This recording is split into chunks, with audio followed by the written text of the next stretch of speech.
Hi guys, I'm G of Lush Lifestyle Plants and welcome back to our official YouTube channel, Lush TV. So, this is officially our third video and gusto namin pasalamatan lahat ng subscribers namin, followers namin, sa lahat ng nagko-comment, sa lahat ng nag-share. Thank you so much for the love that you have shown to us. We really appreciate it.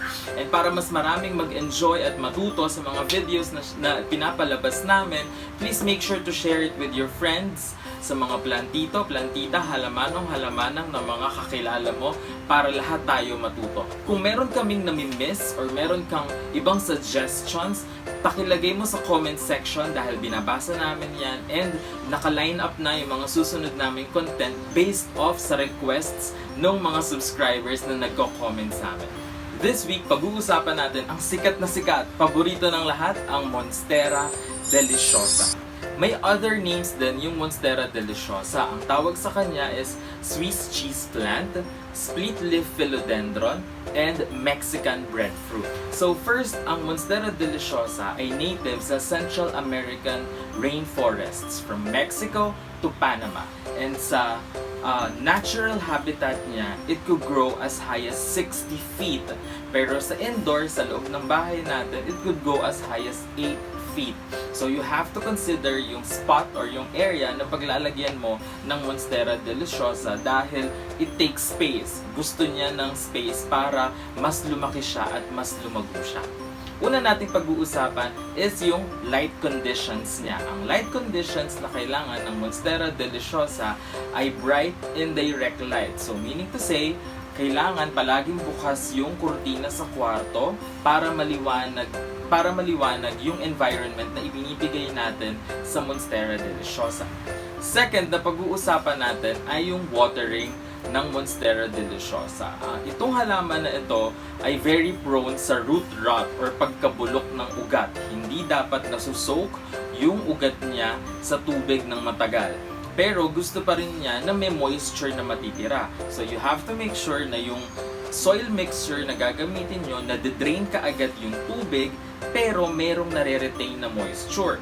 You also want to increase the humidity ng kwarto na paglalagyan mo ng Monstera Deliciosa. Siguro pwede kang maglagay ng humidifier or pwede mong i-mist or isprayan ng tubig yung dahon niya, siguro mga once a week, or maglagay ka ng pebble sa tray. So meaning to say, meron kang tray sa ilalim, lalagyan mo siya ng bato na may tubig at dun mo ipapatong yung paso na pinaglalagyan ng Monstera Deliciosa para tumaas yung humidity ng kwarto.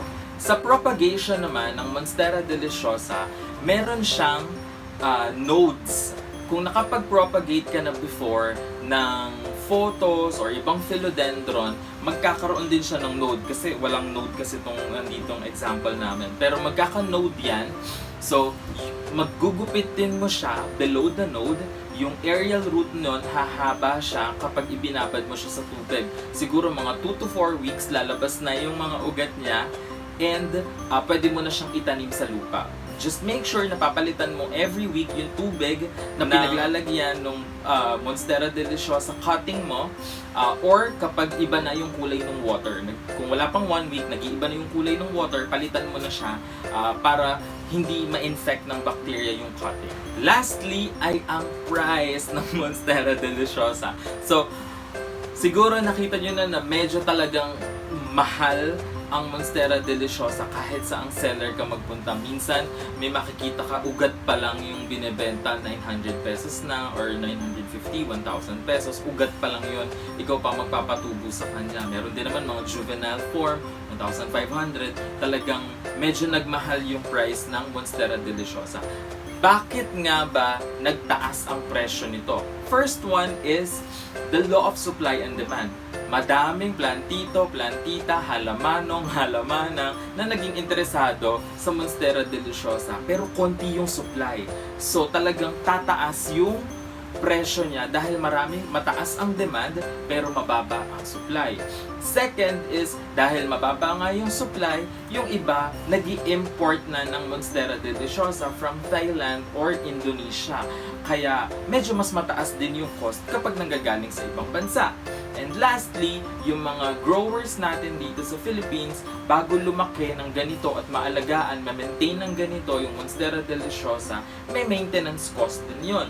Gumagamit sila ng fertilizer, pesticide, fungicide, para ma-maintain na ganito kaganda at ganito kalaki yung mga dahon niya, para maganda siya na mabili mo.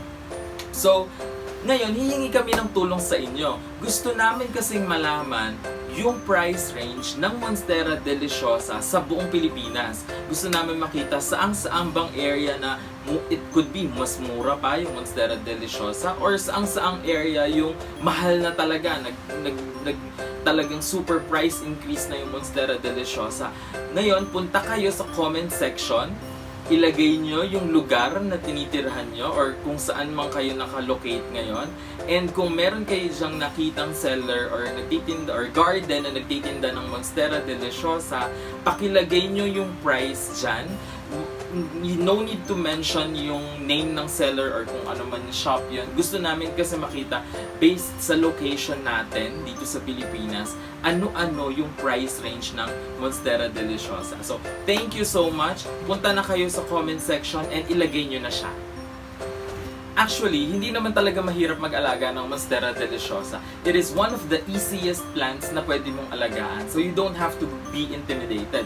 Basta make sure na maganda yung light conditions, yung watering frequency mo ay tama, at mataas ang humidity, and you'll be okay. At kung naghahanap ka ng sign para bumili ng first Monstera Deliciosa mo, this is the sign. Bumili ka na dahil madali siyang alagaan, maganda siya sa place ninyo, and it's a must-have for all plant enthusiasts. Okay? So, that's it for our video this week. We hope na meron kang natutunan sa amin. Kung meron kaming na-miss sa pag-aalaga ng Monstera Deliciosa, please let us know on the comment section. Ilagay nyo siya so that we could learn from each other. And please make sure to share this video sa mga friends mo na plantito, plantita, halamanong, halamanang, lahat na. And thank you so much for watching. See you on the next video.